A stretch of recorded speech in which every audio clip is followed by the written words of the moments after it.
Bonjour.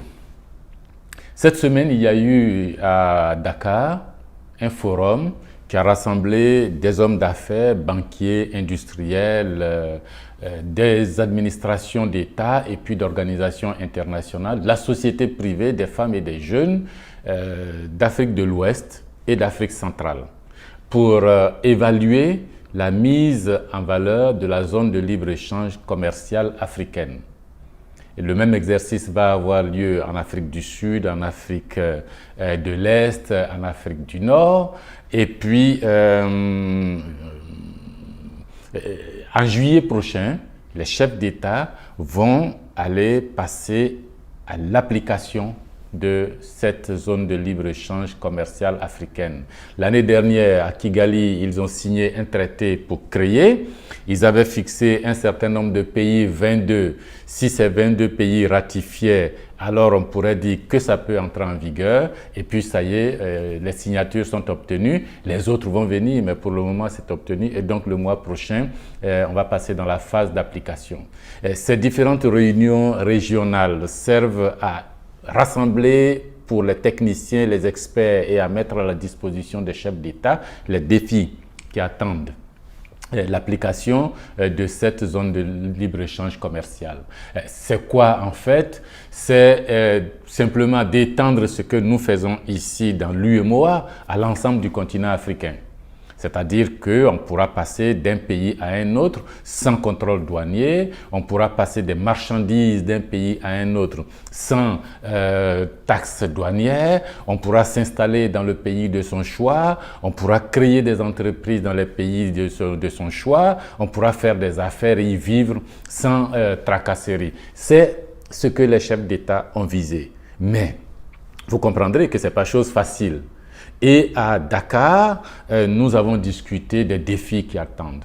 Et parmi les défis, on a souligné l'inquiétude de ne pas voir cette perspective s'arrêter là où d'autres traités, d'autres initiatives se sont arrêtées.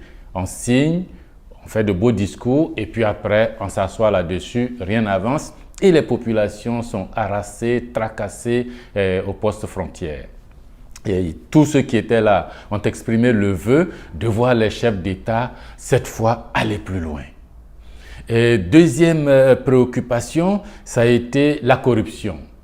Alors là, tous les intervenants ont dit, oui, mais on sait qu'en Afrique, bon, il y a les textes qui disent une chose et puis à côté, il y a toujours la corruption. Est-ce qu'on peut aller vers une telle perspective sans lutter vigoureusement contre la corruption dans nos différents États? Et nous avons donc engagé les chefs d'État à prendre des dispositions pour que le succès de cette zone de libre-échange commercial se fasse contre la corruption, vigoureusement se battre contre la corruption.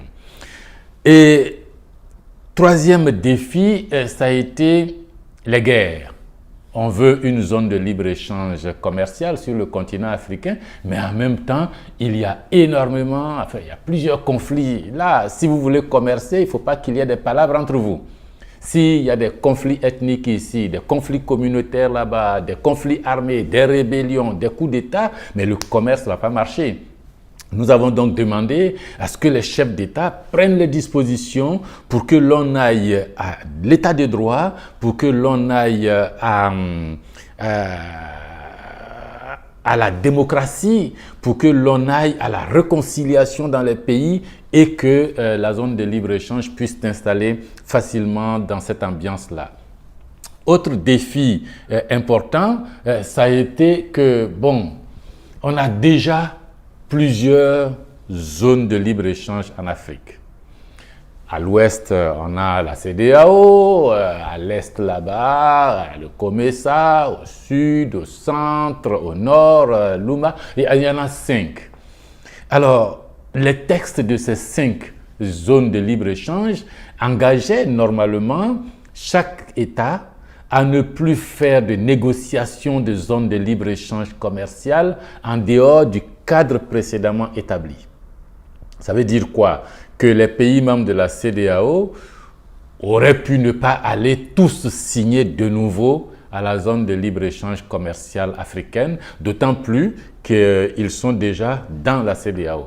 Il aurait donc fallu un représentant de la CEDEAO, un représentant du COMESA, un représentant de la CEEAC, un représentant de l'UEMOA, et puis les 5 représentants se retrouvent. Et cette fois, comme dans chaque zone, il y a déjà des espaces de libre-échange, on aurait fait les connexions entre différentes zones et puis on aurait eu plus facilement la zone de libre-échange puisque la CEDEAO est d'accord avec le COMESA, on se connecte et puis on fonctionne. Et nous avons dit que les négociations, le processus aurait été plus rapide si on avait fait ça. Vous vous souvenez quand même que les États-Unis, c'est plus de 50 États, le Canada, c'est plusieurs États, le Mexique, c'est plusieurs États, et puis ils ont fait leur accord. Il n'y a pas eu une pléiade d'États, il y a eu 3 États qui se sont...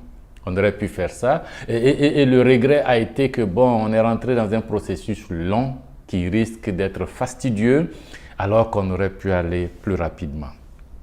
Un autre regret et un encouragement, c'est la digitalisation. On a dit qu'aujourd'hui, pour faire le commerce, pour faire le transfert de marchandises, il faut de bons services d'assurance, de bons services de transport, de bons services de communication, route, port, aéroport et tout, et que la digitalisation est devenu absolument nécessaire pour que l'information passe plus rapidement entre les frontières, à un coût moindre. Et que si nous restons encore avec nos lots de paperasse dans les frontières, ça facilite la corruption, ça facilite les difficultés et les ministères du commerce, les postes douaniers, les ministères de l'économie doivent trouver des solutions à ça et la digitalisation est là, il faut s'y engager. Alors, une question s'est soulevée.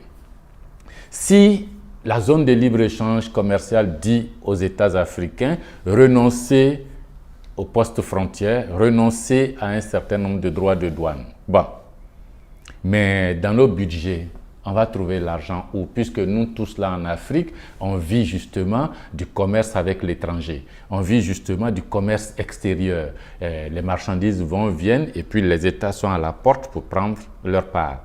Si vous dites que ces parts-là diminuent ou disparaissent, bon, on gagne l'argent comment? Ça a été une inquiétude des États. Il leur a été expliqué qu'il faut trouver de nouvelles sources de financement. Sans augmenter les taxes sur les industries, les commerces qui sont là, il faut trouver de nouvelles sources de financement. Et ces nouvelles sources de financement, il leur a été suggéré d'aller dans le foncier sur l'ensemble du continent africain, faire le cadastrage des territoires et puis collecter l'impôt foncier urbain et l'impôt foncier rural. C'est énormément d'argent pour compenser la perte de droits de douane et laisser les populations circuler. Et puis, dernière préoccupation et non des moindres, les participants ont dit oui, mais d'accord, nous les Africains, on veut commercer. Mais pour commercer, il faut produire pour pouvoir échanger. Il ne s'agit pas d'acheter, pour la Côte d'Ivoire, d'acheter des marchandises en Chine et puis d'aller les vendre au Mali. Il ne s'agit pas de ça. Il s'agit de libre commerce entre les productions ivoiriennes et les productions maliennes. C'est-à-dire, les industries maliennes produisent des biens, elles sont libres de venir les vendre en Côte d'Ivoire. Les industriels ivoiriens produisent des biens, elles sont libres d'aller les vendre au Mali. S'il s'agit d'acheter des produits chinois et les revendre au Mali, la douane va fonctionner. Et donc, pour produire, il faut des producteurs. Vous pouvez commercer, d'accord? Vous commercez sur quoi? Votre production. Votre production vient de qui? Des producteurs. Et ce sont ces producteurs qui vont créer des emplois. Ce sont des producteurs qui vont créer la valeur ajoutée. Ce sont des producteurs qui vont créer l'industrie qui va mettre les marchandises sur les marchés. Alors là, pour produire, les producteurs ont dit, bon, il nous faut bien sûr la liberté d'industrialisation et puis surtout du capital. Et le capital, on trouve où? On est bien obligé d'aller chercher à l'extérieur. On leur a dit non, non, vous pouvez commencer à créer le capital ici. Le capital, c'est déjà de donner des titres fonciers, des titres de propriété, transformer notre capital qui dort la terre en capital vivant. À partir de là, chaque population ivoirienne, chaque population africaine, chaque population de la zone de libre-échange commercial détient un bout de capital et puis vous créez les marchés financiers. Les marchés financiers vont être l'espace où les hommes d'affaires vont se faire des prêts entre eux et puis on va réduire le poids de la dette et ces marchés financiers vont gérer beaucoup de risques pour le continent africain et l'industrie viendra de là et le commerce viendra de là et l'emploi viendra de là et le développement viendra de là. Bon, évidemment, plusieurs personnes ont souligné le fait que, bien, avec toutes les monnaies qu'on a partout, on a toutes les monnaies, on fait comment pour échanger, transférer? Là aussi, la question a été abordée. C'est vrai qu'il y a une pléiade de monnaies, mais pour que ces transferts, ces conversions se fassent sans qu'il n'y ait de gros risques, parce que si vous êtes sénégalais, que vous vendez au Nigeria, vous avez un stock de naira.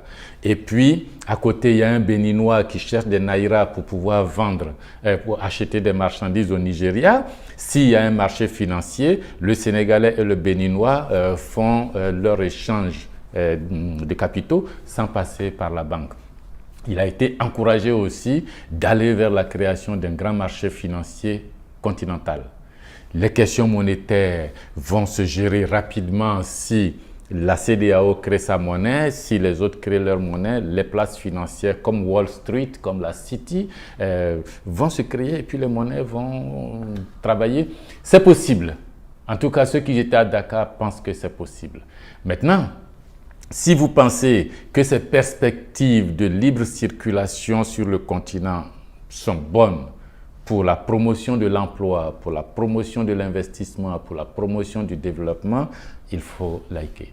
Si vous pensez qu'aller vers cette perspective nous conduira le plus tôt vers une sorte d'États-Unis d'Afrique, alors il faut partager. Parce que c'est par là que nous allons redevenir des hommes libres sur ce continent. Il ne s'agit pas d'avoir des états de droit des gouvernements pour lesquels nous votons. Ça, ce sont les libertés politiques.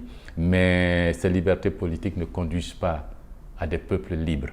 Le libre commerce, le libre échange nous y conduira. Merci.